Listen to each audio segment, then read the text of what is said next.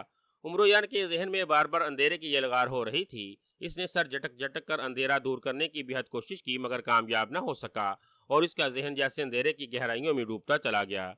جب اسے ہوش آیا تو اس نے دیکھا وہ اس وقت ایک بہت بڑے غار میں ایک بڑے پتھر پر پڑا ہوا تھا، اس کے ہاتھ اور پاؤں کسی رسی سے اس چٹان کے ساتھ بندھے ہوئے تھے۔ غار کے اس حصے میں کافی روشنی تھی، یہ روشنی غار کی دیوار پر لگی مشلوں سے نکل رہی تھی۔ عمرویار اپنے ہاتھ پاؤں تو نہیں ہلا سکتا تھا، البتہ وہ سر کو دائیں بائیں ضرور حرکت کر سکتا تھا۔ اس نے سر کو ادھر ادھر گھما کر دیکھا، غار کا یہ حصہ ایک کمرے کی طرح کھلا اور کشادہ تھا، سوائے دیواروں اور مشلوں کے اور کچھ دکھائی نہ دے رہا تھا۔ غار میں چربی کی سرانٹ کے ساتھ ساتھ عجیب ناگوار بو پھیلی ہوئی تھی۔ عمرو نے دیکھا کہ اس کے بدن پر صرف ایک لنگوٹ نظر آ رہا تھا، باقی اس کا سارا جسم ننگا اور اس کے سارے بدن پر سبز رنگ کا کوئی لیپ سا لگا ہوا تھا۔ وہ بو شاید اسی لیپ سے اٹھ رہی تھی۔ عمرو یار کے جسم میں درد کا ہلکا سا بھی احساس نہیں ہو رہا تھا۔ وہ پریشانی کے عالم میں سوچنے لگا کہ اسے یہاں کون لایا ہے، اور جب اسے گٹال جادوگر اور اس کے خوفناک حملے یاد آئے تو خوف کے مارے سے جھرجھری آ گئی۔ گٹال جادوگر نے اسے ہلاک کرنے کے لیے اس پر اس قدر سخت وار کیے تھے، اگر خدا کو اس کی زندگی مقصود نہ ہوتی تو اس کا کیا حشر ہوتا، یہ سوچ کر وہ خوف سے کانپ کر رہ گیا۔ کہیں ان ساری مصیبتوں کی وجہ وہ پتھر تو نہیں، اس نے دل ہی دل میں سارے واقعات یاد کرتے ہوئے سوچا، کیونکہ جب اسے وہ پتھر ملا تھا اس وقت سے اب تک اس پر مصیبتیں ہی مصیبتیں نازل ہو رہی تھیں۔ اس کی قسمت اچھی تھی جو اب تک گٹال جادوگر کے حملوں سے بچ رہا تھا، ورنہ اس نے سچ مچ اسے ہلاک کرنے میں کوئی کسر باقی نہ چھوڑی تھی۔ پے در پہ خوفناک حملوں نے عمرو یار کو یہاں لا پہنچایا تھا، اور اب یہ کون سی جگہ ہے، اور اسے یہاں کون لایا تھا، اور اب اس پر کون سی مصیبت نازل ہونے والی تھی، اس کے بارے میں وہ نہیں جانتا تھا۔ وہ ابھی سوچ ہی رہا تھا کہ اچانک وہاں ایک ہیولا سا نمودار ہوا۔ ہیولا انسان کا ہی تھا، مگر اس کی شکل و صورت واضح طور نظر نہیں آ رہی تھی، جس سے یہ اندازہ لگا سکتا تھا کہ وہ ہیولا کسی مرد کا ہے یا کسی عورت کا۔ کون ہو تم، اور تم مجھے یہاں واضح طور پر دکھائی کیوں نہیں دے رہے؟ عمرو نے اس کی طرف غور سے دیکھتے ہوئے کہا، زرام، میرا نام زرام ہے، اور میں جیسا ہوں ویسے ہی تمہارے سامنے ہوں، اس کے علاوہ میرا کوئی اور وجود نہیں جو تمہیں دکھائی دے۔ اس ہیولے کی باری مردانہ آواز ابھری، زرام، یہ کیسا نام ہے؟ کیا تم انسان نہیں ہو؟ ہیولا تو تمہارا بالکل انسانوں جیسا ہے، پھر تم یہ کیوں کہہ رہے ہو کہ تمہارا کوئی دوسرا وجود نہیں ہے؟ عمرو نے حیرت سے اس کی طرف دیکھتے ہوئے کہا، میں انسان ہی ہوں، تمہاری طرح ایک جیتا جاگتا انسان، مگر اس وقت حالات نے مجھے صرف ایک ہیولا بنا دیا ہے۔ تم مجھے انسانی ہیولا کہہ سکتے ہو؟ اس نے جواب دیا، انسانی ہیولا؟ حیرت ہے، بہرحال تم مجھے یہاں کیوں لائے ہو؟ کیا تم بھی گٹال جادوگر کے بھیجے ہوئے کوئی طلسمی ہیولے ہو، یا مجھے یہاں کوئی نقصان پہنچانے کے لیے آئے ہو؟ عمرو نے اس کی طرف پریشان نگاہوں سے دیکھتے ہوئے پوچھا، گٹال جادوگر؟ کون گٹال جادوگر؟ میں کسی گٹال جادوگر کو نہیں جانتا، میں تو تمہیں اندھے کنویں سے نکال کر لایا ہوں، تمہیں میں نے بڑی مشکلوں سے تلاش کیا۔ اس نے جواب دیا، مشکل سے تلاش کیا؟ کیا مطلب؟ عمرو نے اس کی بات سن کر حیرانی سے پوچھا، اصل میں ہماری دنیا کے ایک انسانی ہیولے سے ہمارا ایک مقدس پتھر کہیں کھو گیا تھا۔ ہماری ملکہ کو علم ہوا کہ وہ پتھر انسانی دنیا کے ایک انسان کے ہاتھ لگ گیا ہے، تو انہوں نے مجھے اس انسان کی تلاش کے لیے بھیج دیا۔ میں نے تمہارا بہت کھوج لگایا، تم نہ ملے۔ پھر میں ایک پہاڑی غار میں آرام کر رہا تھا، مجھے مقدس پتھر کی بو آئی، میں نے دیکھا کہ پتھر تمہارے ہاتھ میں تھا، اور تم اس پتھر کو لیے غار میں بھاگ رہے تھے، اور غار میں زبردست بنجال آیا ہوا تھا۔ میں پتھر حاصل کرنے کے لیے تمہارے پیچھے لپکا، مگر تم غار میں موجود ایک کنویں میں گر گئے۔ اس سے پہلے کہ تم اس خشک کنویں میں گر کر ہلاک ہو جاتے، میں تمہیں وہاں سے نکال لیا اور تمہیں اٹھا کر یہاں لے آیا۔ تم بری طرح سے زخمی تھے، اور تمہارے جسم سے خون بھی بہہ رہا تھا۔ میں نے تمہاری تلاشی لی کہ وہ پتھر تم سے حاصل کر لوں، مگر مجھے وہ پتھر نہیں ملا، حالانکہ مقدس پتھر کی بو مسلسل تمہارے پاس سے آ رہی ہے، جس سے ظاہر ہوتا ہے کہ مقدس پتھر ابھی تک تمہارے پاس ہے، لیکن تم نے اسے کہیں چھپا رکھا ہے، مجھے نہیں پتا۔ بہرحال تم مجھے پتھر کا پتہ بغیر مر نہ جاؤ، اسی لیے میں نے تمہارا لباس اتار کر تمہارے زخموں پر مردہ دلدل کا گارا لگا دیا۔ اس سے نہ صرف تمہارا بہتا ہوا خون رک گیا، بلکہ سارے کے سارے زخم بھی مندمل ہوتے چلے گئے۔ یہ اسی غارے کا کرشمہ ہے جو تم اس وقت زندہ سلامت ہو، مجھ سے باتیں کر رہے ہو، ورنہ تمہاری جو حالت تھی تمہارا بچنا ناممکن تھا۔ اب چونکہ تم بالکل ٹھیک ہو اور ہوش میں ہو، اسی لیے مجھے بتاؤ کہ وہ مقدس پتھر کہاں ہے، وہ پتھر لے کر مجھے ابھی واپس جانا ہے۔ ملکہ عالیہ میری راہ تک رہی ہوں گی، ہیولے نے تیز لہجے میں کہا، اور اس کی بات سن کر عمرو یار کو ساری بات سمجھ آ گئی کہ کنویں میں گر جانے کے بعد وہ خود کو آسمان سے گرتے ہوئے کنویں میں کیوں محسوس کر رہا تھا، اور اس کے بے ہوش ہونے سے قبل اسے کن دو ہاتھوں نے تھاما تھا۔ مطلب کے لیے ہی صحیح، لیکن اس انسانی ہیولے نے کم از کم اس کی جان تو بچا لی تھی، ورنہ پہاڑ کی غار جس طرح اس پر گری تھی، اس کے بعد اس کا کیا ہوتا؟ اس خیال سے اس کی روح تک کانپ اٹھی۔ میں تمہارا احسان مند ہوں انسانی ہیولے کہ تم نے میری جان بچائی، ورنہ شاید میرا مردہ جسم اب تک ہزاروں لاکھوں من مٹی کے تلے دب گیا ہوتا۔ تمہارے اس احسان کے بدلے میں تمہیں وہ پتھر دے دیتا، لیکن کیا تم مجھے اس پتھر کی اصل حقیقت نہیں بتاؤ گے؟ اور تم نے مجھے یہاں باندھ کیوں رکھا ہے؟ عمرو نے اس کی جانب دیکھتے ہوئے پوچھا۔ نہیں، باندھنا بہت ضروری تھا، کیونکہ میرا علم بتا رہا تھا کہ تم نہایت خطرناک اور چالاک انسان ہو سکتا ہے تم یہاں سے بھاگنے کی کوشش کرو، تم بھاگ کر کہیں بھی چلے جاؤ، اب میں تم تک آسانی سے پہنچ سکتا ہوں، مگر میرے پاس اتنا وقت نہیں، اس لیے میں تمہیں کوئی موقع نہیں دینا چاہتا۔ لاؤ وہ مقدس پتھر مجھے دے دو، میں تمہیں یقین دلاتا ہوں کہ میں تمہیں کوئی نقصان نہیں پہنچاؤں گا، اور واپس جانے سے پہلے میں تمہیں تمہارے گھر میں پہنچا دوں گا۔ انسانی ہیولا زرام نے کہا، اور عمرو کسی سوچ میں پڑ گیا کہ وہ اس کو پتھر واپس کرے یا نہ کرے۔ ابھی تک اس کو اس پتھر کی حقیقت سمجھ میں نہیں آئی تھی کہ وہ کیا ہے۔ کیا اس سے صرف انسانی ہیت اور شکل و صورت ہی تبدیل کی جا سکتی ہے، یا اس سے کچھ اور بھی ہو سکتا ہے؟ ٹھیک ہے، میں تمہارا مقدس پتھر واپس کر دیتا ہوں، مگر پہلے مجھے ان رسیوں سے آزاد کرو۔ میں وعدہ کرتا ہوں کہ میں یہاں سے ہرگز نہیں بھاگوں گا۔ مجھے آزاد کرو تاکہ میں کپڑے وغیرہ پہن سکوں۔ تمہارے سامنے مجھے اس طرح لنگوٹ باندھے شرم آ رہی ہے۔ اس نے کچھ سوچتے ہوئے اس سے کہا، آزاد؟ ٹھیک ہے، میں تمہیں آزاد کر دیتا ہوں، مگر خیال رکھنا میرے سامنے کوئی چالاکی مت کرنا، اور نہ ہی مجھے دھوکہ دینے کی کوشش کرنا۔ تم نہیں جانتے کہ میں کیا ہوں اور کیا کر سکتا ہوں۔ تمہارے حق میں یہی بہتر ہوگا کہ مقدس پتھر میرے حوالے کر دو، کیونکہ وہ ہمارا نہایت مقدس اور قیمتی پتھر ہے۔ اس پر صرف اور صرف ہمارا حق ہے، اس نے عمرو کو تنبیہ کرتے ہوئے کہا، اور آگے بڑھ کر عمرو کی رسیاں کھولنے لگا۔ عمرو کو یوں لگا جیسے اسے ہوا کا کوئی وجود چھو رہا ہو۔ رسیاں کھلنے کے بعد عمرو جلدی سے اٹھ کر کھڑا ہوا اور وہ اپنے بدن پر لگا خشک گارا جلدی سے صاف کرنے لگا۔ گارا عجیب سی مٹی کا تھا اور مکمل طور پر خشک ہو چکا تھا، اس لیے وہ آسانی سے عمرو کے جسم سے جڑتا چلا گیا۔ یہ دیکھ کر عمرو واقعی حیران رہ گیا کہ اس کے جسم پر کوڑے اور زخموں کے نشان تک یوں غائب تھے جیسے اس کا وجود نہ تھا۔ اس نے ساری مٹی اچھی طرح سے صاف کی اور زنبیل سے ایک نیا لباس نکال کر پہن لیا۔ ہیولا یوں کا توں ایک جگہ کھڑا تھا، اس کی جانب دیکھ رہا تھا۔ لاؤ اب مقدس پتھر مجھے دے دو، تم نے لباس پہن لیا ہے، اب تو تمہیں میرے سامنے شرم نہیں آ رہی نا؟ اس نے عمرو سے مخاطب ہو کر کہا۔ دیتا ہوں، ابھی دیتا ہوں، اتنی بھی جلدی کیا ہے؟ ارے تمہارے پیچھے کون ہے؟ عمرو نے مسکراتے ہوئے پھر اچانک چونک کر کہا۔ ہیولا بجلی کسی تیزی سے پلٹا، مگر اسے وہاں کچھ دکھائی نہ دیا۔ اسی اثنا میں عمرو نے زنبیل سے جلدی سے سلیمانی چادر نکالی اور غائب ہو گیا۔ کیا ہے؟ کون ہے میرے پیچھے؟ اس نے عمرو کی جانب دیکھتے ہوئے حیرانی سے پوچھا، اور اسے اپنی جانب یوں دیکھتا پا کر عمرو چونک پڑا۔ کہا، کیا میں تمہیں نظر آ رہا ہوں؟ عمرو نے حیرانی سے ہکلا کر کہا، نظر آ رہے ہو؟ کیا مطلب؟ او سمجھا، تو تم یہ کلیم عیاری اوڑھ کر اپنی طرف سے میرے سامنے غائب ہو گئے ہو؟ عمرو یار، میں نے تم سے پہلے ہی کہا تھا کہ میں تمہاری طرح ایک عام انسان نہیں ہوں، میں انسانی ہیولا ہوں۔ میرے سامنے کوئی ہزار پردوں میں بھی چھپ جائے تب بھی میں اسے دیکھ لیتا ہوں، اور تم نے تو ایک معمولی سی چادر اوڑھ رکھی ہے، تم مجھے بالکل ویسے ہی دکھائی دے رہے ہو جیسے پہلے نظر آ رہے تھے۔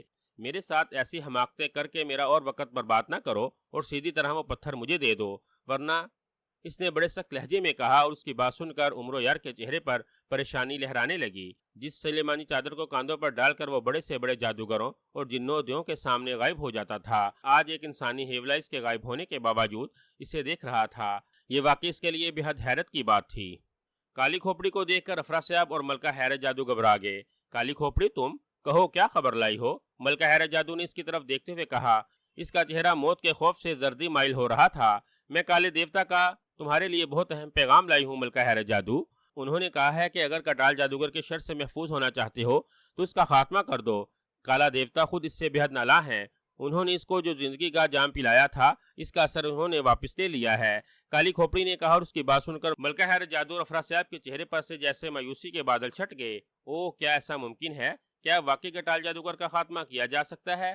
مگر کیسے؟ کیا کالے جادو دیوتا نے اس سے اپنی تمام طلسماتی قوتیں بھی واپس لے لی ہیں؟ افراسیاب نے خوش ہوتے ہوئے کہا، نہیں، کالے جادو دیوتا اس کی طاقت واپس نہیں لے سکتے، کیونکہ اس نے وہ طاقتیں بے حد محنتوں سے حاصل کی تھیں۔ اس کی جادوئی طاقتیں بددستور اس کے پاس ہیں، صرف انہوں نے اس جادوگر سے اس کے پیے ہوئے زندگی کے جام کا اثر واپس لے لیا ہے۔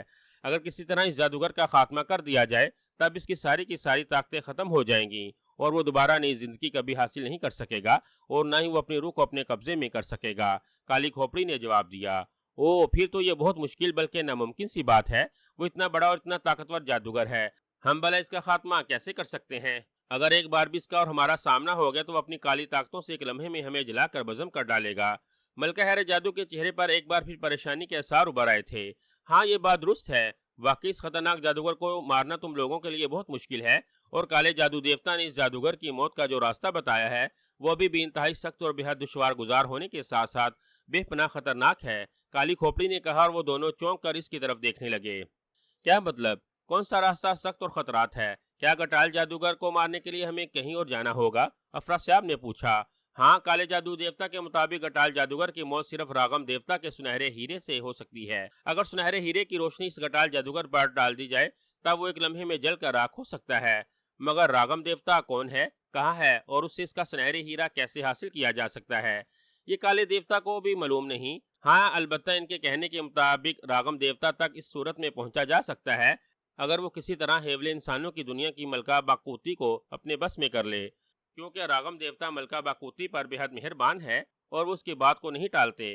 اگر ملکہ باقوتی کسی کے قبضے میں آ جائے تب راغم دیوتا سے اس کا سنہری ہیرا حاصل کیا جا سکتا ہے، ورنہ نہیں۔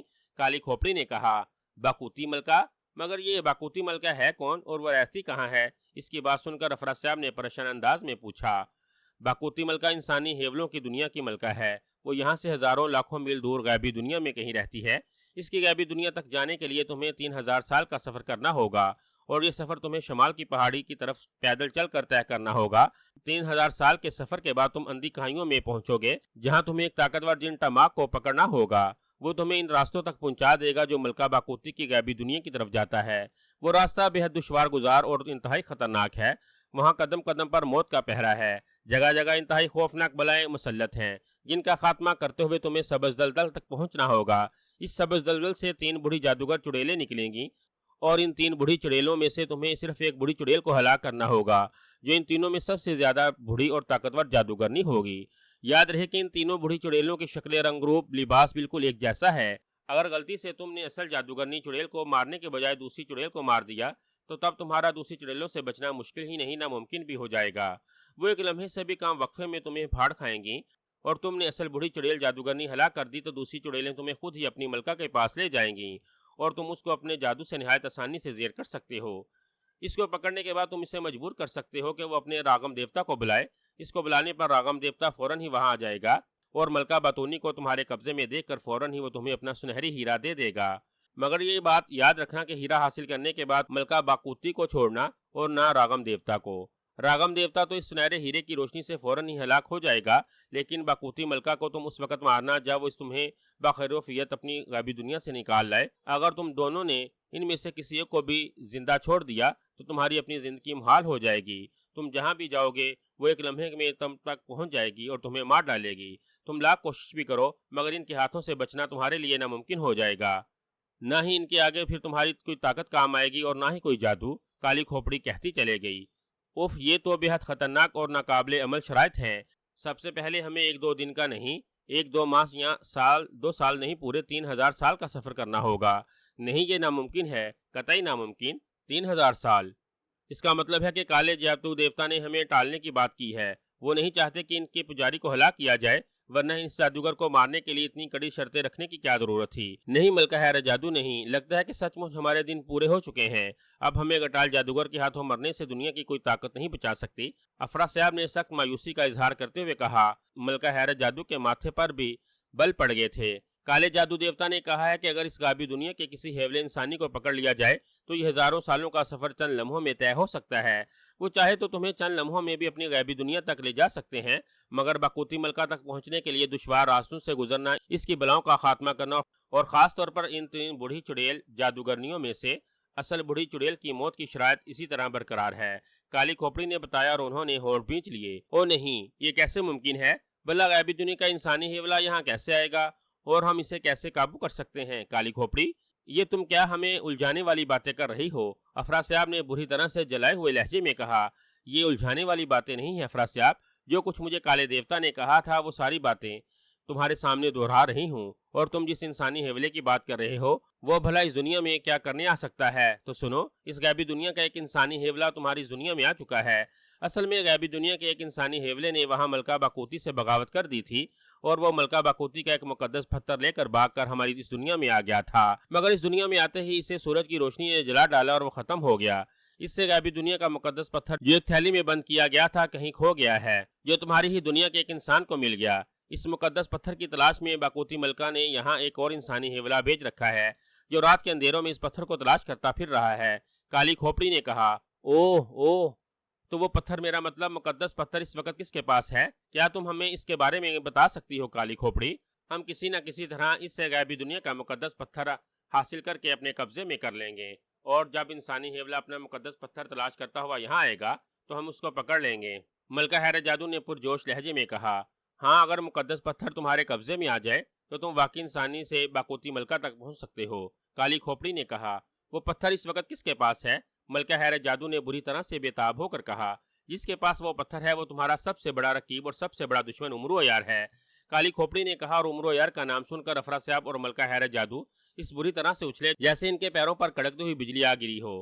امرو یار، مگر وہ تو مر چکا ہے، گٹال جادوگر نے تو اس کو منو پتھروں کے نیچے کچل ڈالا ہے۔ افراسیاب اور ملکہ حیرت جادو نے ایک ساتھ کہا، یہ صرف تم لوگوں کا خیال ہے، امرو یار مرا نہیں، وہ زندہ ہے۔ گٹال جادوگر نے اس پر بے حد خطرناک جان لیوا وار کیے ہیں، مگر ہر لمحے امرو یار کی قسمت اس کے آڑے آ گئی، وہ ہر بار موت کے منہ میں جانے سے بچ نکلا۔ کالی کھوپڑی نے کہا، اور وہ ان کو امرو یار کے ان پتھروں کے نیچے سے نکلنے کے طریقے کے ساتھ اس پر نازل ہونے والی ساری باتیں بتاتی چلی گئیں، جسے سن کر افراسیاب اور ملکہ حیرت جادو کی آنکھیں حیرت کی زیادتی سے پھیلتی چلی گئیں۔ اف، واقعی امرو یار شیطان ہے، پورے کا پورا شیطان۔ گٹال جادوگر کے ہاتھوں سے مرنے سے وہ جس طرح بچا ہے وہ صرف اور صرف اسی کا کام ہے۔ اگر وہ ہمارا دشمن نہ ہوتا تو اس کی قسمت اور اس کی ہمت پر ہم اسے بے تحاشا داد دیتے۔ تمہاری باتوں سے پتہ چلتا ہے کہ اس نے یقیناً اس انسانی حیولے کو بھی اپنے قابو میں کر لیا ہوگا اور اسے ساری حقیقت کا بھی علم ہو گیا ہوگا۔ جس طرح ہم چاہتے ہیں کہ کسی طرح گٹال جادوگر کو ختم کر دیا جائے، اسی طرح یہی خواہش اب امرو یار کی بھی ہوگی، کیونکہ جس قدر اذیت گٹال جادوگر نے اسے پہنچائی ہے وہ اس سے بدلہ لینے کی ضرور کوشش کرے گا۔ میرا خیال ہے ملکہ حیرت جادو، ہمیں کچھ کرنے کی اب ضرورت نہیں، ہمارا یہ کام کرنے کے لیے تو امرو یار ہی کافی ہے۔ کیا خیال ہے تمہارا؟ افراسیاب نے ملکہ حیرت جادو سے مخاطب ہو کر کہا، آپ ٹھیک کہتے ہیں عالم پناہ، مگر اس گٹال جادوگر نے ہمیں بھی تو سخت ذہنی اذیت پہنچائی ہے، لمحہ لمحہ ہم اس کے خوف سے کانپتے رہے ہیں۔ میں چاہتی ہوں کہ اس کا غرور میں توڑوں اور اس کو اپنے ہاتھوں سے ہلاک کروں۔ ملکہ حیرت جادو نے مٹھیاں بھینچتے ہوئے کہا، کیا مطلب؟ تم کیا کہنا چاہتی ہو؟ افراسیاب اس کی بات سن کر چونکا۔ عالم پناہ، غیبی دنیا کا مقدس پتھر امرو یار کے پاس ہے، اگر آپ اجازت دیں تو میں کسی طرح اس سے وہ پتھر چھین لوں۔ پتھر حاصل کر کے مجھے ملکہ باقوتی تک پہنچنے میں کوئی دشواری نہیں ہوگی، لیکن اگر اس کے ساتھ ساتھ میں امرو یار کو بھی مار ڈالوں تو کیسا رہے گا؟ یعنی ایک تیر سے دو شکار۔ ملکہ حیرت جادو نے مکاری سے کہا، یہ تم کیا کہہ رہی ہو ملکہ حیرت جادو؟ تم اور امرو یار کو مارو گی، اس امرو یار کو جسے اب تک گٹال جادوگر بھی نہیں مار سکا، اور تمہاری تو اس سے کئی بار مٹ بھیر بھی ہو چکی ہے، اس نے ہر بار تمہیں شکست سے دوچار کیا تھا، اب تم اسے کیسے مار سکو گی؟ اور پھر ہمیں اس کی ضرورت بھی کیا ہے؟ فی الحال تو ہمارا مقصد صرف گٹال جادوگر کی موت ہے، اگر امرو یار خود ہی اس کے پیچھے پڑ گیا ہے تو ہم اس کی راہ میں روڑے کیوں اٹکائیں؟ افراسیاب نے ملکہ حیرت جادو کو سمجھاتے ہوئے کہا، عالم پناہ، میرے ذہن میں ایک ترکیب آئی ہے، آپ سنیے، ہو سکتا ہے کہ آپ کو پسند آ جائے۔ ملکہ حیرت جادو نے مسکراتے ہوئے کہا اور افراسیاب کے کان میں اپنی ترکیب بتانے لگی۔ اس کی ترکیب سن کر افراسیاب اس بات میں سر ہلانے لگا۔ وہ تو ٹھیک ہے ملکہ حیرت جادو، مگر سوچ لو، یہ بہت مشکل کام ہے، اگر امرو یار نے تمہیں پہچان لیا تو، اور اگر نہ بھی پہچانا تو اس کی کیا ضمانت ہے کہ وہ مقدس پتھر تمہارے حوالے کر دے گا؟ افراسیاب نے پریشانی کے عالم میں اپنا سر گچاتے ہوئے کہا، یہ سب آپ مجھ پر چھوڑ دیں، آپ صرف یہ سوچیں کہ اگر گٹال جادوگر کے ساتھ ساتھ امرو یار کا بھی کانٹا نکل سکتا تو ہمیں اور کیا چاہیے؟ کیا ہمیں دو بڑے شیطانوں سے ہمیشہ کے لیے چھٹکارا نہیں مل جائے گا؟ اس نے کہا، اور افراسیاب گہری سوچ میں پڑ گیا۔ او نہیں، ٹھیک ہے، تم جو مناسب سمجھتی ہو وہ کرو، لیکن یاد رکھنا کہ ہمیں ابھی تمہاری سخت ضرورت ہے، تمہیں کھو کر ہمیں بہت بڑا صدمہ پہنچے گا۔ چند لمحوں بعد افراسیاب نے سر ہلاتے ہوئے کہا، آپ بے فکر رہیے آقا، آپ کی اس کنیز کو کچھ نہیں ہوگا، گٹال جادوگر تو امرو یار کو قتل نہیں کر سکا، آپ دیکھیے گا کہ میں اس کو کیسے موت کے گھاٹ اتارتی ہوں۔ ملکہ حیرت جادو نے مسکراتے ہوئے کہا، اور افراسیاب نے پرسوچ انداز میں سر ہلا دیا، مگر اس کا انداز ایسا تھا جیسے وہ مجبوراً ملکہ حیرت جادو کو اجازت دے رہا ہو اور وہ اس کی ترکیب سے قطعی متفق نہ ہو۔ کیا سوچ رہے ہو؟ میں کہتا ہوں کہ مقدس پتھر مجھے دو اور تم میری جانب یوں دیکھ رہے ہو جیسے میں نے تم سے کوئی انہونی بات کر دی ہو۔ انسانی حیولہ زرام نے امرو کی اور حیرت زدہ دیکھ کر جلاتے ہوئے لہجے میں کہا، کیا یہ کم انہونی بات ہے کہ تم مجھے غیبی حالت میں ہونے کے باوجود آسانی سے دیکھ رہے ہو؟ امرو نے سر جھٹک کر جواب دیا اور انسانی حیولہ ہنس پڑا، جو خود غیبی دنیا کا انسان ہو، اس سے غیبی چیز بھلا کیسے چھپ سکتی ہے؟ تم غیبی دنیا اور اس کے انسانی حیولوں کے بارے میں کچھ نہیں جانتے، اس لیے پریشان ہونا چھوڑ دو اور مقدس پتھر مجھے دے دو۔ انسانی حیولے نے ہنس کر کہا، غیبی دنیا کیا مطلب؟ امرو اس کی بات سن کر چونکا۔ او نہیں، ہماری دنیا غیبی دنیا کہلاتی ہے، جو اس دنیا کے کسی فرد کو نظر نہیں آ سکتی اور نہ ہی کوئی وہاں تک پہنچ سکتا ہے۔ ہم چونکہ اس طرح غیبی حالت میں ہیولوں کی طرح سے رہتے ہیں، اسی لیے ہم نے اس دنیا کو غیبی دنیا کا نام دیا ہوا ہے۔ بس یہاں کچھ اور اب اس کے علاوہ مجھ سے اور کوئی بات نہ کرنا، اس سے پہلے کہ مجھے تیش آ جائے، اب وہ مقدس پتھر مجھے دے دو، ورنہ زرام ہیولے نے اس بار قدرے غسیلے لہجے میں کہا۔ عمرو یار ابھی تک پریشانی کے عالم میں سر کچا رہا تھا، جسے غیبی ہیولے کی کوئی بات اس کے پلے نہ پڑی ہو۔ وہ چند لمحے سوچتا رہا، پھر اس نے سوچا کہ اسے اس انسانی ہیولے کو پکڑ لینا چاہیے، پھر وہ اس کے بارے میں اپنی طلسمی سنہری تختی سے پوچھے گا۔ یہ سوچ کر اس نے اپنی زنبیل کا منہ کھول کر اس انسانی ہیولے کی جانب کر دیا۔ انسانی ہیولا زرام سمجھا کہ وہ اپنے تھیلے سے اس کا مقدس پتھر نکالنے لگا ہے، لیکن جب عمرو نے زنبیل کا رخ اس کی طرف کر کے کہا چل زنبیل میں، تو وہ چونکا، لیکن اس سے قبل کہ وہ اپنا بچاؤ کرتا اسے زبردست جھٹکا لگا۔ وہ اپنی جگہ سے اچھلا اور تقریباً ہوا میں اڑتا ہوا اس کی زنبیل میں آ گرا، اور عمرو یار نے زنبیل کا منہ جلدی سے بند کر دیا۔ یہ ہوئی نا بات، اس نے ہاتھ جاڑتے ہوئے کہا۔ اس نے چاروں طرف دیکھا، پھر اچک کر اس چٹان پر بیٹھ گیا جس پر وہ کچھ دیر پہلے رسیوں سے بندھا ہوا تھا۔ اس نے زنبیل سے سنہری تختی نکالی اور اس کی طرف غور سے دیکھنے لگا۔ اے سنہری تختی، سب سے پہلے تو مجھے یہ بتا کہ گٹال جادوگر کون ہے اور وہ کیوں خوام خواہ میری جان کا دشمن بنا ہوا ہے؟ کیا چاہتا ہے وہ مجھ سے؟ اور پھر مجھے یہ بتانا کہ اس انسانی ہیولے کی اصل حقیقت کیا ہے؟ یہ کس ملکہ اور غیبی دنیا کی بات کر رہا ہے؟ اس نے سنہری تختی کی طرف دیکھتے ہوئے پوچھا۔ دوسرے ہی لمحے تختی پر سیاہ رنگ کے حروف ابھر آئے۔ عمرو یار، گٹال جادوگر اصل میں کالے دیوتا کا سب سے بڑا کالا پجاری ہے۔ وہ اصل میں خود کالے جادو دیوتا کی جگہ لینا چاہتا تھا۔ جس کی کالے جادو دیوتا کو خبر ہو گئی، اس نے گٹال جادوگر کو اپنے محبت سے باہر نکال دیا۔ گٹال جادوگر نے سوچا کہ وہ چونکہ کالے جادو دیوتا کی جگہ نہیں لے سکا ہے، تو اب وہ اس ساری دنیا پر حکومت کرے گا اور دنیا کے ہر انسان، جادوگر، جنوں، دیوں اور حتیٰ کہ جانور تک کو اپنا غلام بنائے گا۔ اس مقصد کو پورا کرنے کے لیے اسے کسی تلسم نگری کی ضرورت تھی، اور تلسم ہوشربا سے بڑھ کر اس کے لیے تلسم نگری اور کون سی ہو سکتی تھی؟ سو اس نے افراسیاب کی تلسم نگری کو لینے کا منصوبہ بنایا۔ اس کی اور افراسیاب کی پہلے ہی دشمنی چلی آ رہی تھی، اور اس کا ارادہ تھا کہ وہ تلسم ہوشربا جا کر افراسیاب کو ہلاک کر ڈالے گا، مگر وہ اپنی مرضی سے تلسم میں نہیں جا سکتا تھا۔ اس نے مکاری سے کام لیتے ہوئے افراسیاب اور ملکہ حیرت جادو کو مجبور کرنے کی کوشش کی کہ وہ اسے اپنے تلسم میں آنے کا راستہ دے، مگر اس کی آمد کی خبر افراسیاب اور ملکہ حیرت جادو تک پہنچ چکی تھی۔ انہوں نے گٹال جادوگر کو تلسم میں آنے سے روکنے کی بہت کوشش کی اور اس کے سامنے چند کڑی شرطیں رکھیں، مگر گٹال جادوگر نے ان کی شرطیں آنن فانن پوری کر دیں، اور موت کے خوف سے بے خیالی کے عالم میں ملکہ حیرت جادو کے منہ سے تمہارا نام نکل گیا کہ اگر وہ تمہیں قتل کر دے تو وہ آسانی سے تلسم ہوشربا میں داخل ہو سکتا ہے۔ اس شرط کو پورا کرنے کے لیے گٹال جادوگر تمہاری جان کا دشمن بنا ہوا ہے۔ ادھر اتفاق سے غیبی دنیا کا مقدس پتھر تمہارے ہاتھ لگ گیا جب تم نے ابن سعود کا روپ دار رکھا تھا اور ناگ جادو نے تم پر حملہ کیا تھا، تو اس وقت اس پتھر کی وجہ سے تم بچ گئے۔ ناگ جادو کے حملے سے صرف تمہارا ابن سعود والا حلیہ ختم ہوا تھا، جبکہ گٹال جادوگر کا ناگ جادو فوراً جل کر راکھ ہو گیا تھا۔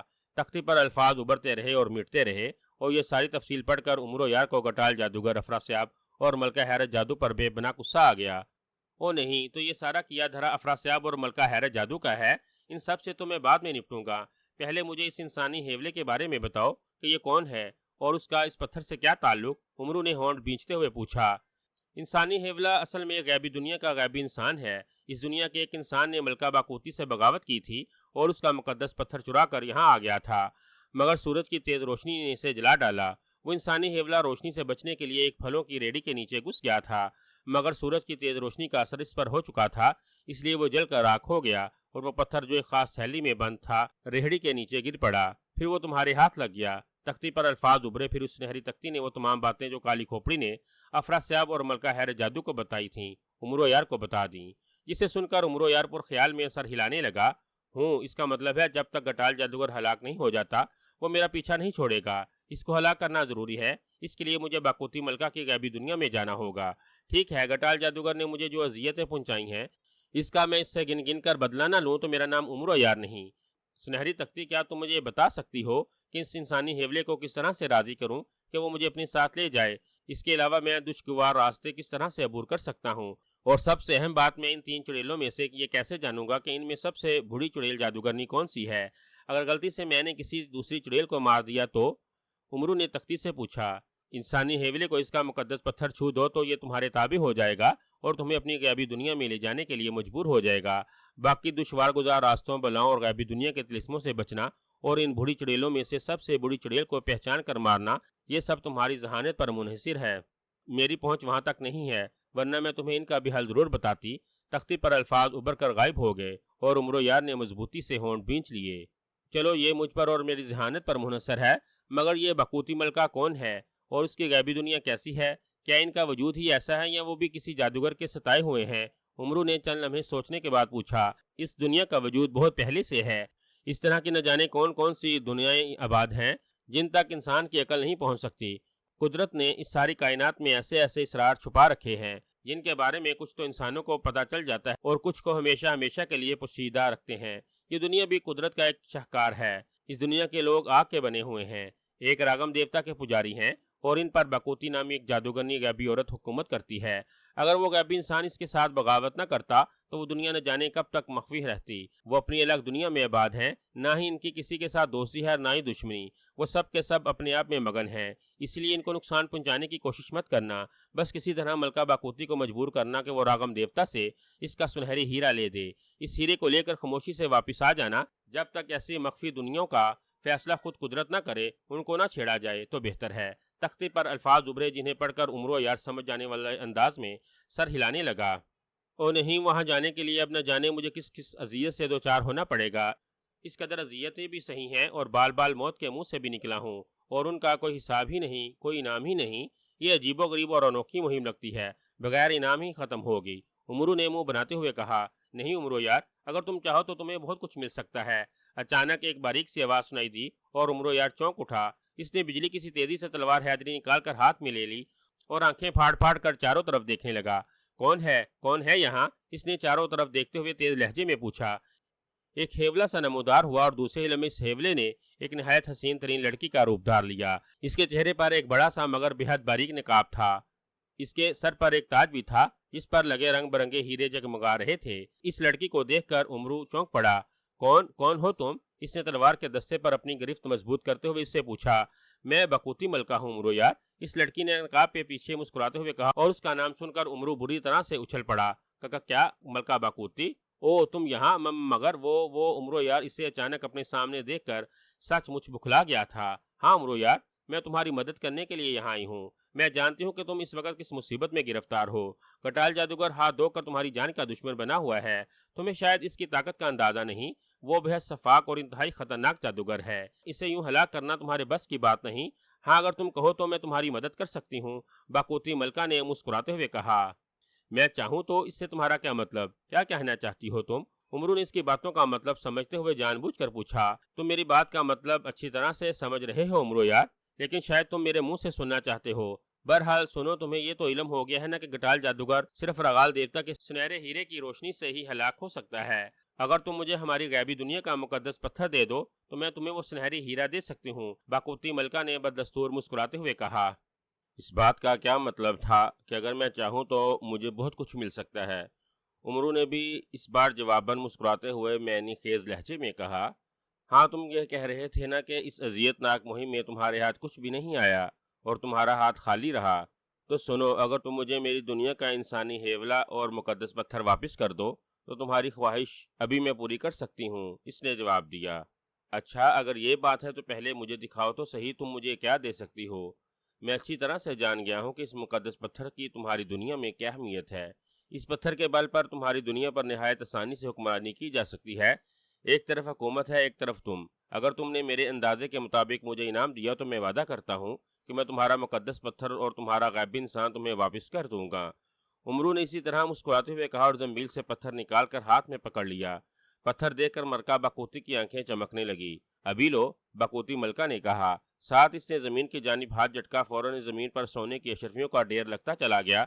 باقوتی ملکہ نے پھر ہاتھ جھٹکا تو دوسری طرف سچے موتیوں کا انبار لگ گیا، جسے دیکھ کر عمرو یار کی آنکھیں چمکنے لگی۔ باقوتی ملکہ نے 2-3 بار ہاتھ جھٹکے تو وہاں ہیرے اور خوبصورت لال اور موتیوں کے کئی ڈھیر نظر آنے لگے۔ بہت خوب، واقعی یہ دولت تمہاری حکومت کے شان شایان ہے۔ ٹھہرو، پہلے میں ان کو سمیٹ لوں، پھر میں تمہارا پتھر اور انسانی ہیولا کیا نام ہے اس کا؟ کیا نام ہے اس کا؟ ملکہ باقوتی تمہارے ہیولے انسان کا میں بھول گیا۔ عمرو نے کسی خیال کے تک ملکہ باقوتی سے پوچھا۔ نام؟ اس کا نام حشام ہے۔ ہاں حشام نام ہے اس کا۔ ملکہ باقوتی ایک لمحے کے لیے گڑبڑا گئی اور عمرو یار بری طرح سے چونک پڑا اور غور سے باقوتی ملکہ کے جانب دیکھنے لگا۔ پھر کچھ سوچ کر آگے بڑھا اور زمین پر بکھرا ہوا خزانہ اٹھانے ہی لگا تھا کہ ملکہ باقوتی نے اسے روک لیا۔ نہیں عمرو، پہلے پتھر میرے حوالے کر دو۔ پھر اس خزانے کو ہاتھ لگانا۔ میں تمہارے بارے میں اچھی طرح سے جانتی ہوں، تم انتہائی تیز اور چلاک آدمی ہو۔ خزانہ حاصل کرنے کے بعد بھی اگر تم پتھر اور انسانی ہیولا مجھے نہ دو تو میں تمہارا کیا کروں گی؟ اس نے کہا، او خاصی ہوشیار ہو، ٹھیک ہے یہ پتھر اور تمہارا آدمی میں تمہیں واپس کر دیتا ہوں، مگر اس بات کی بھی کیا ضمانت ہے کہ تم اس کے بعد مجھے کوئی نقصان نہیں پہنچاؤ گی؟ عمرو نے مسکراتے ہوئے کہا، اس کے لیے تم جو چاہے مجھ سے حلف لے سکتے ہو۔ اس نے جلدی سے کہا، ہوں ٹھیک ہے تو تم سامری جادوگر کی قسم کھاؤ، تب مجھے یقین ہو جائے گا کہ تم واقعی سچ کہہ رہی ہو۔ عمرو بغور اس کی جانب دیکھ رہا تھا۔ ٹھیک ہے، میں سامری جادوگر کی قسم کھاتے کھاتے باقوتی ملکہ یکدم خاموش ہو گئی، جیسے اسے اپنی غلطی کا احساس ہو گیا۔ ہوں تو میرا اندازہ ٹھیک ہے باقوتی ملکہ کے بیس میں تم ملکہ حیرت جادو، عمرو نے طنزیہ انداز میں کہا، اور باقوتی ملکہ کے چہرے پر ایک رنگ آ کر گزر گیا۔ ملکہ حیرت جادو؟ کون ملکہ حیرت جادو؟ میں باقوتی ملکہ ہوں، اس نے جلدی سے کہا۔ زیادہ اداکاری کرنے کی کوشش مت کرو ملکہ حیرت جادو، میں اور تمہیں نہ پہچانوں؟ تم جس وقت یہاں نمودار ہوئی تھی مجھے اسی وقت تم پر شک ہو گیا تھا، کیونکہ تم کہیں بھی نمودار ہوتے وقت اپنا ایک کان کھجاتی ہو، اور یہ غالباً تمہاری مخصوص عادت ہے جسے تم باقوتی ملکہ بن کر بھی نہ چھپا سکی۔ پھر تم نے اس انسانی حیولے کا نام بھی غلط بتایا، اس کا نام حشام نہیں زرام ہے، اور اب سامری جادوگر کی قسم، کیا یہ سب باتیں ظاہر نہیں کرتی کہ تم باقوتی ملکہ نہیں بلکہ شہنشاہ افراسیاب کی چہیتی بیوی ملکہ حیرت جادو ہو؟ عمرو نے بددستور مسکراہٹ بھرے لہجے میں کہا، نہیں تمہیں غلط فہمی ہوئی ہے، میں واقعی ملکہ حیرت میرا ملکت باقوتی ملکہ ہوں۔ باقوتی ملکہ جو حقیقت میں ملکہ حیرت جادو تھی بکھلا گئی۔ اچھا، اس کا مطلب ہے کہ تم اس طرح نہیں مانو گی؟ اے مقدس پتھر، ذرا اس ملکہ حیرت جادو کی اصل شکل تو واپس لانا۔ عمرو نے مسکراتے ہوئے ہاتھ میں پکڑے ہوئے پتھر کی جانب دیکھتے ہوئے کہا۔ اسی وقت پلک چھپکنے میں باقوتی ملکہ حیرت جادو میں تبدیل ہو گئی۔ تبدیل ہونے اور اپنا اثر روح واپس آتا دیکھ کر ملکہ حیرت جادو دان کچکچا کر رہ گئی۔ اس نے کوئی منتر پڑھنا چاہا۔ ارے کیوں منتر پڑھ کر اپنے آپ کو تکلیف دے رہی ہو؟ دیکھ نہیں رہی میرے ہاتھ میں غیبی دنیا کا مقدس پتھر ہے؟ کیا اس کی موجودگی میں تمہارا کوئی جادو مجھ پر اثر انداز ہوگا؟ عمرو نے تمسخانہ لہجے میں کہا، اور ملکہ حیرت جادو کاٹ کھانے والے انداز میں اس کی طرف دیکھنے لگی۔ تم انتہائی خبیث اور شیطان انسان ہو عمرو، میں تمہیں نہیں چھوڑوں گی۔ وہ غصے سے ہونٹ چباتی ہوئی بولی، ذرا نوازی ہے آپ کی ملکہ عالیہ، ورنہ بندہ کس قابل؟ آپ نے ترکیب تو اچھی استعمال کی تھی ملکہ باقوتی بن کر، اور مجھے دولت کا لالچ دے کر دھوکے سے مجھ سے پتھر اور ہیولا انسانی حاصل کر لے گی، اور اس پتھر کی وجہ سے مجھے موت کے گھاٹ اتار دو گی۔ مگر تمہارے مقابلے میں عمرو عیار ہے، اور عمرو عیار تم جیسی جادوگرنیوں کے ہاتھوں مرنے والا نہیں۔ تم نے اپنی جان بچانے کے لیے گٹال جادوگر کے سامنے مجھے چارہ بنایا تھا۔ چاہوں تو اپنے پر ٹوٹنے والی ہر اذیت کا تم سے بدلہ لے سکتا ہوں، مگر اپنے سامنے اتنی بڑی دولت کا ڈھیر دیکھ کر تمہیں معاف کرنے پر مجبور ہوں۔ مگر یہ مت سمجھنا کہ میں نے تمہیں ہمیشہ کے لیے معاف کر دیا۔ میں اپنے پر ہونے والی زیادتی اور پریشانیوں کا بدلہ لینے کے لیے بہت جلد تلسم ہوشربا آؤں گا، اور تم دونوں کو وہاں ناکو چنے نہ چبا دیے تو میرا نام عمرو یار نہیں۔ عمرو نے اس بار بے حد کڑک لہجے میں کہا، میں تمہارا انتظار کروں گی عمرو یار، میرا ارادہ تو واقعی تمہیں مارنے کا تھا، مگر اس وقت واقعی اس مقدس پتھر کی وجہ سے مجبور ہوں۔ بہرحال وقت تم نے جو مجھے ذلت دی ہے اس کا میں نے تم سے بدلہ نہ لیا تو مجھے بھی حیرت جادو نہ کہنا۔ اور یہ خزانہ تو محض دکھاوا ہے، مٹی کا ڈھیر ہے، یہ لے لو، یہ تم ہی لے لو۔ ملکہ حیرت جادو نے آخری الفاظ انتہائی طنز بھرے لہجے میں کہے، اور عمرو چونک کر دیکھا تو زمین پر جو ہیرے موتی اور اشرفیوں کے ڈھیر لگے ہوئے تھے وہ یکدم مٹی کے ڈھیر بنتے چلے گئے۔ یہ دیکھ کر عمرو یار کا چہرہ غصے سے سرخ ہوتا چلا گیا، اور ملکہ حیرت جادو زور زور سے ہنسنے لگی۔ ملکہ حیرت جادو، عمرو نے غصیلے لہجے میں کہا، اور تلوار لے کر اس کی جانب لپکا، مگر اسی وقت ملکہ حیرت جادو قہقہ لگاتی ہوئی وہاں سے غائب ہو گئی، اور عمرو یار اپنی جگہ ٹھٹک کر رہ گیا اور انتہائی انداز میں دانت کچکچانے لگا۔ ملکہ حیرت جادو، تم نے میرے ساتھ اچھا نہیں کیا، اس کا بدلہ میں تم سے ضرور لوں گا۔ وہ غصے سے گرایا۔ چند لمحوں تک وہ مٹی کے ڈھیر کو دیکھتا رہا اور اپنا غصہ ٹھنڈا کرتا رہا، پھر اس نے زنبیل سے انسانی ہیولا زرام کو نکالنے کا حکم دیا۔ دوسری لمحے انسانی ہیولا زرام ایک جھٹکے سے زنبیل سے نکل کر باہر آ گیا۔ یوں ہی وہ زنبیل سے باہر نکلا، عمرو نے آگے بڑھ کر مقدس پتھر اس سے چھو دیا۔ انسانی ہیولا زرام کو ایک جھٹکا سا لگا اور وہ یوں ساکت ہو گیا جیسے یکدم پتھر کا بت بن گیا ہو۔ زرام، تم اس مقدس پتھر کی وجہ سے اس وقت میرے تابع ہو، میں تم سے جو کہوں گا تم مانو گے؟ بولو ٹھیک ہے؟ عمرو نے اس کی طرف تیز نظروں سے دیکھتے ہوئے کہا۔ ٹھیک ہے، زرام نے اس انداز میں جواب دیا جیسے وہ نیند کے عالم میں بولا ہو۔ تم مجھے اپنے ساتھ اپنی غیبی دنیا میں لے جاؤ۔ بولو، لے جاؤ گے؟ عمرو نے اس سے پھر پوچھا۔ ہاں، لے جاؤں گا، زرام نے اسی انداز میں جواب دیا۔ ٹھیک ہے، مجھے اپنی غیبی دنیا میں لے چلو، اور وہاں راستے میں آنے والے ہر خطرے سے مجھے آگاہ کرو گے، سمجھے؟ اب بتاؤ مجھے کیا کرنا ہے؟ عمرو نے اس سے پوچھا۔ تم اپنی آنکھیں بند کر لو اور مقدس پتھر کو دونوں آنکھوں سے چھو کر دل میں یہ خیال پیدا کرو کہ تم غیبی دنیا میں جا رہے ہو، جب تک میں تمہیں آواز نہ دوں اس وقت تک آنکھیں مت کھولنا۔ زرام نے اسے ہدایت دی اور عمرو نے سر ہلا کر آنکھیں بند کر لیں۔ اس نے انسانی ہیولے کی ہدایت کے مطابق مقدس پتھر اپنی آنکھوں سے لگایا۔ اسی وقت جیسے اس کا جسم ہوا میں اڑنے لگا، اس کے پیروں کے نیچے سے زمین نکل گئی تھی۔ وہ بہت دیر تک مسلسل اڑتا رہا۔ تم ہماری غیبی دنیا کی سرحد پر پہنچ چکے ہو، آنکھیں کھول دو۔ زرام کی آواز سنائی دی اور عمرو نے جھٹ سے آنکھیں کھول دیں۔ اس نے دیکھا وہ جہاں کھڑا تھا وہ ایک پہاڑی علاقہ تھا، لیکن وہاں ہر طرف دھند ہی دھند چھائی ہوئی تھی۔ اس دھند میں اونچے اونچے پہاڑ کسی دیوقامت ہیولوں کی مانند نظر آ رہے تھے۔ ملکہ باقوتی تک پہنچنے کے لیے تمہیں اس دھند میں سب سے پہلے ایک پہاڑ کی شیر کے منہ والے غار کو تلاش کرنا ہوگا۔ جس جگہ تم کھڑے ہو یہاں سے چند قدم آگے بے حد گہری گہری کھائیاں ہیں۔ تمہیں صرف آگے بڑھنا ہوگا، ان کھائیوں سے بچ کر شیر کے منہ والی غار تک پہنچ جانا۔ یہ یاد رہے کہ اگر تم نے پیچھے پلٹنے کی کوشش کی تو ایک لمحے میں جل کر راکھ ہو جاؤ گے۔ زرام نے عمرو کو پہلے خطرے سے آگاہ کرتے ہوئے کہا، جسے سن کر عمرو یار پریشان سا ہو گیا۔ وہ چند لمحے سوچتا رہا، پھر اسے جیسے کوئی خیال آیا۔ اس کے لبوں پر بے اختیار مسکراہٹ آ گئی۔ اس نے زنبیل سے طلسمی کھڑائی نکال لی اور پیروں سے جوتے نکال کر ان جگہوں کھڑوائیں پہن لی اور اطمینان بھرے انداز میں آگے بڑھنے لگا۔ اب اسے کسی قسم کی کھائی کسی گڑھے کا کوئی ڈر نہ تھا۔ طلسمی کھڑاؤں کی وجہ سے وہ جب ہوا میں اٹھ سکتا تھا تو بھلا وہ کسی کھائی یا گڑھے میں کس طرح سے گر سکتا تھا۔ وہ کھائیوں کے اوپر سے یوں چل رہا تھا جیسے ٹھوس زمین پر چل رہا ہو۔ چلتے چلتے اس نے زنبیل سے سلیمانی سرما نکال کر آنکھوں پر لگا لیا، جس کی وجہ سے دھند جیسے مکمل طور پر اس کے سامنے سے چھٹ گئی ہو، اور جب اس نے نیچے دیکھا تو اسے قدم قدم پر گہری کھائیاں دکھائی دینے لگی۔ اگر وہ طلسمی کھڑائی نہ پہنتا تو کب کا کسی گہرائی میں گر کر ہلاک ہو چکا ہوتا۔ سلیمانی سرمے کی وجہ سے وہ نہایت آسانی سے شیر کے منہ والی غار کو تلاش کرنے میں کامیاب ہو گیا۔ شیر کا منہ بند تھا۔ عمرو اس کے پاس جا کر رک گیا۔ تم نے پہلا مرحلہ پار کر لیا ہے، اب شیر کے منہ پر اپنے خون کے 3 قطرے گراؤ، شیر کا منہ کھل جائے گا اور تم اس میں داخل ہو جانا۔ یہ غار کا دہانہ ہے، یاد رہے کہ خون کا ہر قطرہ صرف ایک جگہ پر ہی پڑے، ورنہ یہ شیر دیو بن کر تمہیں کھا جائے گا۔ زرام ہیولا انسان نے جس کے ساتھ ساتھ تھا عمرو کو بتایا۔ عمرو نے سر ہلا کر زنبیل سے خنجر نکالا اور ہونٹ بھینچ کر اپنی انگلی پر ایک چھوٹا سا زخم لگا لیا۔ زخم پر فوراً خون ابھر آیا۔ عمرو نے نہایت احتیاط شیر چہرے پر ایک ہی جگہ خون کے 3 قطرے گرائے۔ فوراً ہی تیز گڑگڑاہٹ کی آواز کے ساتھ شیر کا منہ کھل گیا اور وہاں ایک غار کا بہت بڑا دہانہ دکھائی دینے لگا۔ تیسرے مرحلے میں تم غار میں داخل ہوگے تو غار کے اوپر آ کے شعلے گریں گے، تمہیں ان سے بچنا ہے، زرام نے کہا، اور عمرو نے سر ہلا دیا۔ اس کے چہرے پر لمحے بھر کے لیے پریشانی ابھری جو پھر فوراً غائب ہو گئی۔ اس نے مسکراتے ہوئے زنبیل سے مقدس چھتری نکالی اور خدا کو یاد کرتے ہوئے اس نے شیر کے منہ میں قدم رکھ دیا۔ یوں ہی اس نے غار کے منہ میں پاؤں رکھا، غار روشن ہو گیا۔ غار کی چھت خاصی اونچی تھی اور وہاں ایک سیدھی لائن کی صورت میں آگ کے شعلے نکلنے لگے اور ان شعلوں سے آگ نیچے گرنے لگی اور غار میں نیچے سرخ سرخ لاوا دکھائی دینے لگا۔ یہاں بھی طلسمی کھڑاؤں نے کام دکھایا۔ وہ لاوے کے اوپر چلتے ہوئے آگے بڑھنے لگا۔ مقدس چھتری اس کے عین سر پر تھی۔ مقدس چھتری اس نے اپنے سر پر تان لی تھی۔ چھت سے بھڑکتے ہوئے شعلے نیچے گرنے لگے، مگر وہ شعلے یوں ہی عمرو کی چھتری سے ٹکراتے یک لخت بجھ جاتے۔ یہ دیکھ کر عمرو کے دل کو ڈھارس بنی۔ وہ دل ہی دل میں خدا کو یاد کرتے ہوئے آگے بڑھتا رہا، یہاں تک کہ غار کے آخری سرے تک پہنچ گیا۔ آگے غار کا منہ بند تھا اور وہاں بھی ایک شیر کا منہ دکھائی دے رہا تھا۔ اس شیر کی آنکھیں روشن تھی اور اس کے نتنوں سے آگ کے شعلے اور دھواں نکل رہا تھا۔ عمرو نے ادھر ادھر دیکھا لیکن اسے زرام کہیں دکھائی نہ دیا۔ زرام، زرام کہاں ہو تم؟ میں غار کے سرے تک پہنچ گیا ہوں، اب میں کیا کروں؟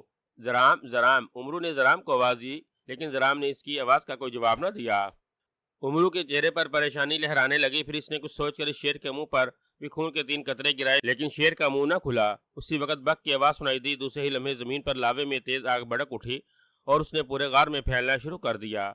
آگ تیزی سے پھیلتی ہوئی عمرو یار کی طرف آنے لگی۔ یہ دیکھ کر عمرو یار کا دل بری طرح سے دھڑکنے لگا اور اس کا سارا جسم پسینے سے بری طرح بھیگنے لگا۔ آگ تیزی سے عمرو یار کی جانب بڑی چلی آ رہی تھی اور خوف کے مارے عمرو یار کا رنگ زرد پڑ رہا تھا۔ اس نے گھبرائی ہوئی نظروں سے شیر کی طرف منہ کر کے دیکھا اور چونک پڑا۔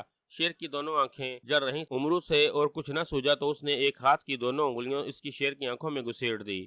اسی وقت تیز گڑگڑاہٹ کی آواز سنائی دی اور شیر کا منہ کھلتا چلا گیا۔ عمرو نے پلٹ کر دیکھا کہ آگ تیزی سے اس کی طرف بڑھ رہی ہے۔ یوں ہی آگ اس کے قریب پہنچی، اس نے تیزی سے شیر کے کھلے ہوئے منہ میں چھلانگ لگا دی۔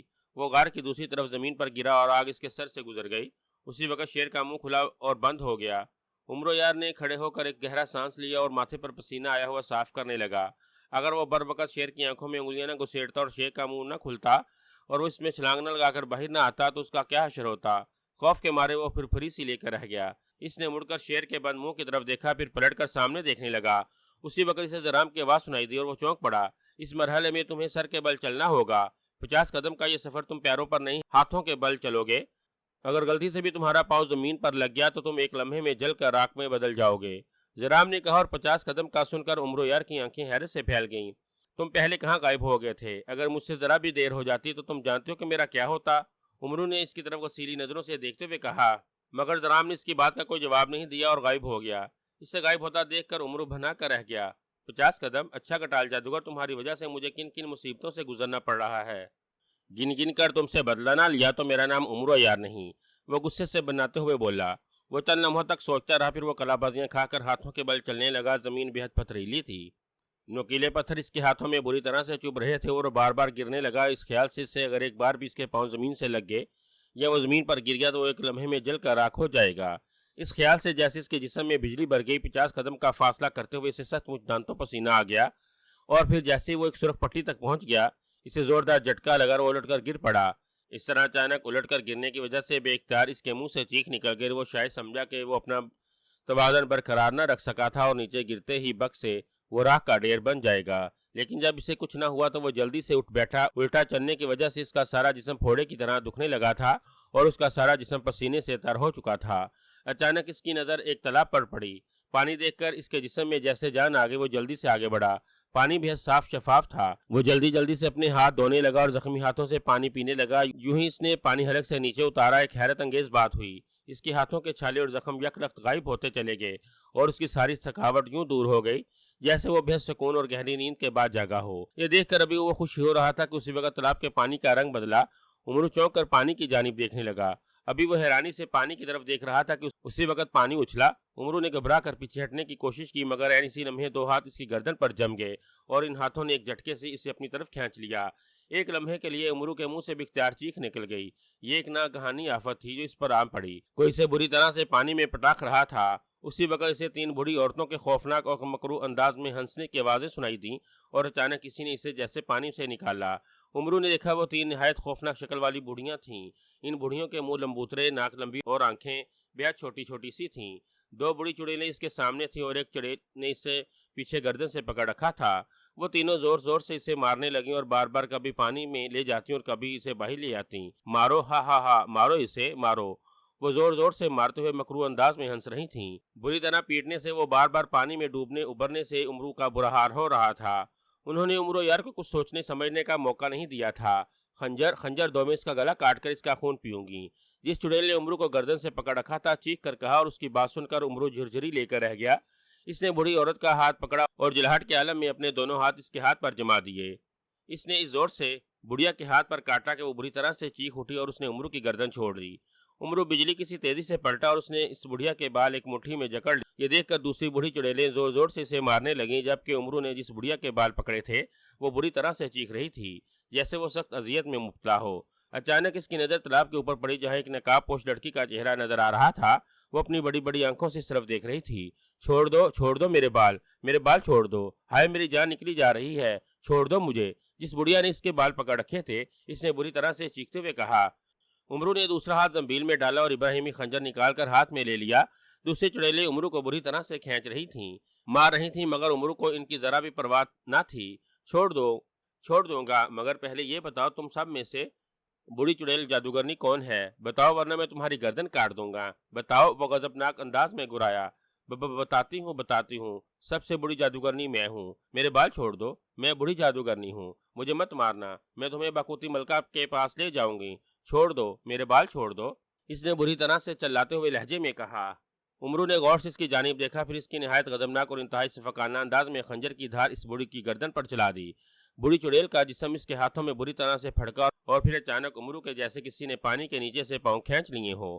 وہ گھبرا گیا، کوئی نیچے سے پانی میں کھینچتا چلا گیا۔ چند ہی لمحوں بعد عمرو یار یکدم کسی خشک جگہ پر آ گرا۔ وہاں ہر طرف ہو کا عالم تھا اور ہر طرف گہری تاریکی چھائی ہوئی تھی۔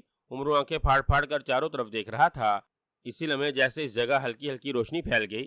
عمرو نے گھبرا کر دیکھا، اس کے سامنے وہی نقاب پوش چہرہ تھا جو تالاب کے اوپر اسے جھانک رہا تھا۔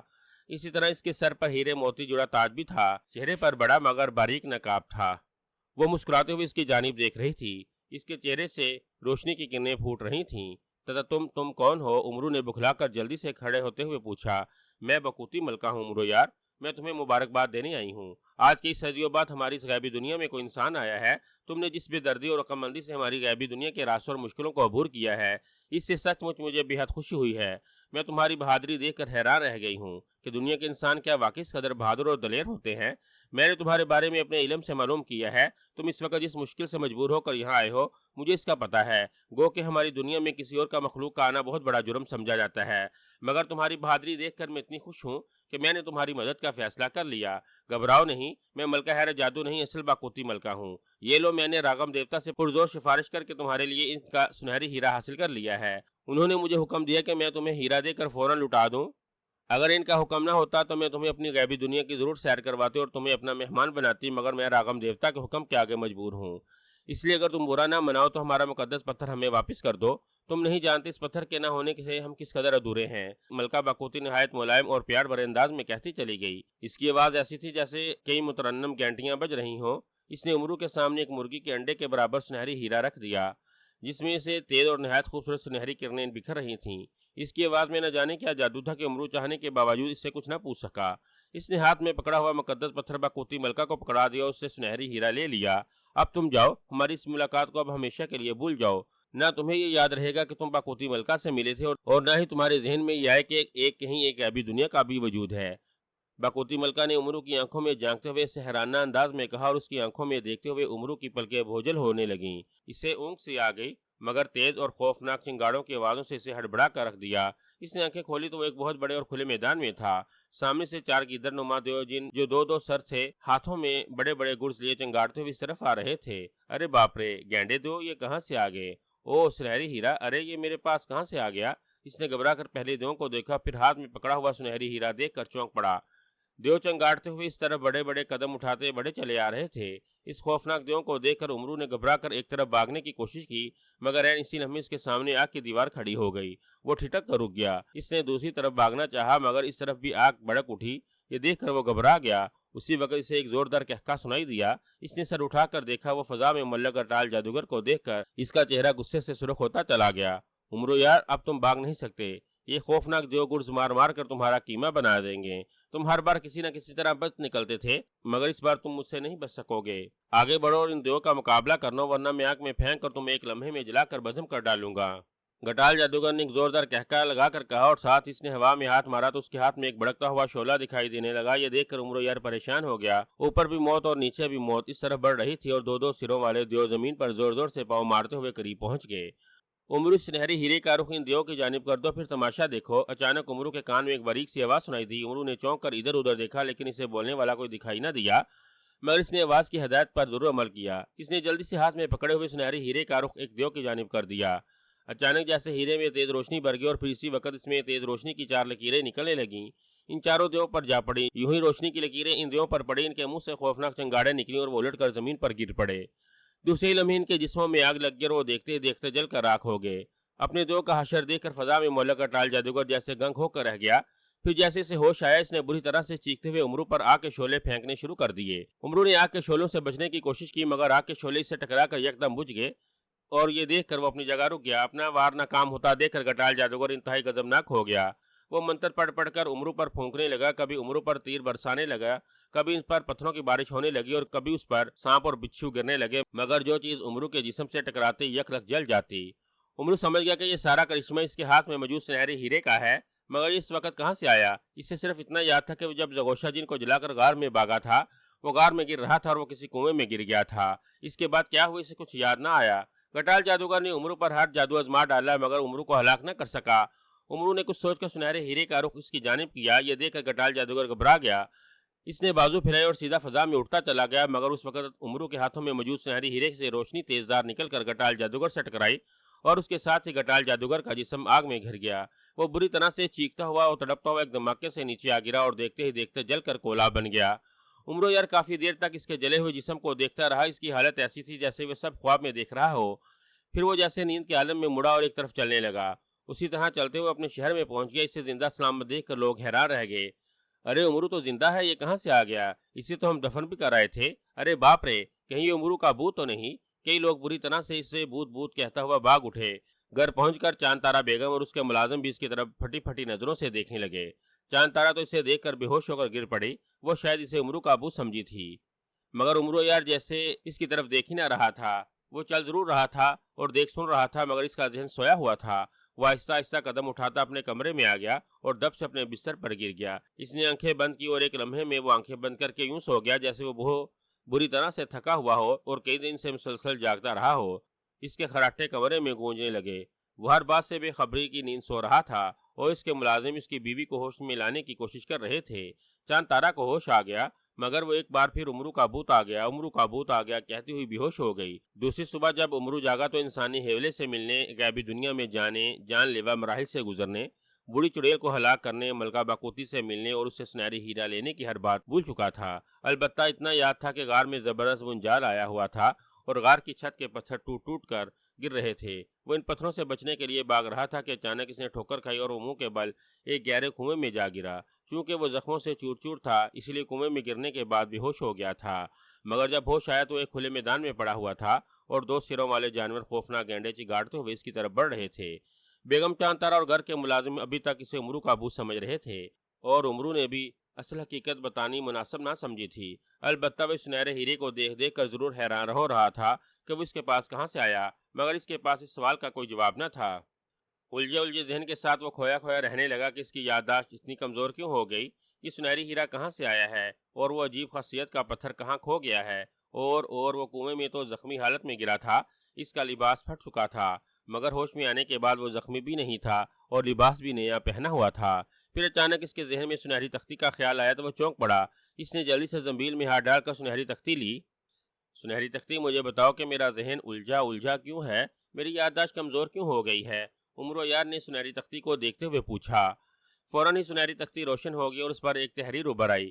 خواجہ امرو یار کو بتایا جاتا ہے کہ اس پر ایک خاص سحر کیا گیا ہے، جس کی وجہ سے خواجہ امرو یار کی یادداشت کمزور ہو گئی ہے۔ یہ سحر کس نے کیا ہے یہ نہیں بتایا جا سکتا، البتہ یادداشت بحال کرنے کے لیے خواجہ امرو ارکِ روشن دماغ استعمال کر سکتا ہے۔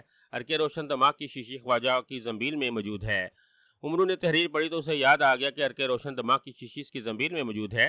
اس نے سنہری تختی زنبیل میں ڈال اور ارکِ روشن دماغ کی شیشی زنبیل میں سے نکال لی۔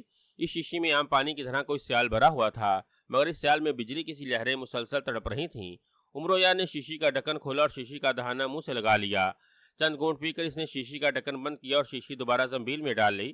چند لمحوں بعد اسے ایسا محسوس ہوا جیسے اس کے دماغ میں کڑکتے ہوئی بجلیاں بر گئی ہوں۔ اسے اپنا سر گھومتا ہوا محسوس ہوا اور وہ چکرا کر گرا اور بے ہوش ہو گیا۔ دوسرے روز اسے ہوش آیا تو وہ اپنے کمرے میں بستر پر لیٹا ہوا تھا۔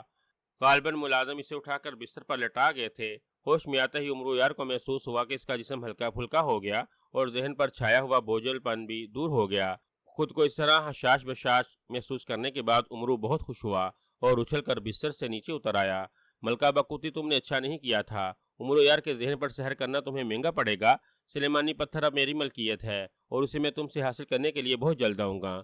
میرا نام امرو یار ہے، خواجہ امرو یار، امرو نے بڑبڑاتے ہوئے کہا، کیونکہ اسے غیبی دنیا میں جانے کے تمام واقعات اب یاد آ گئے تھے۔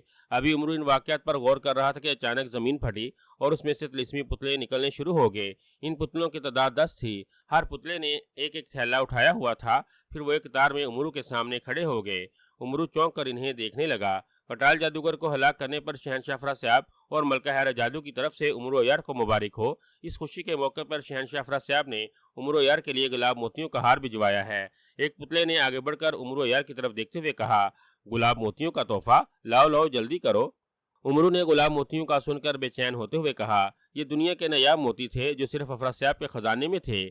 تمام پتلوں نے اب امرو کے گرد دائرہ بنا لیا تھا۔ پھر انہوں نے تھیلیوں کے منہ کھولے اور موتی نکال نکال کر امرو پر نچھاور کرنے لگے۔ موتی بارش کے قطروں کی طرح امرو پر گر رہے تھے اور کمرہ گلاب کے پھولوں کی خوشبو سے مہکنے لگا۔ امرو خوش تھا اور اچھل اچھل کر موتی پکڑ رہا تھا جیسے انہیں زمین پر گرنے سے بچا رہا ہو۔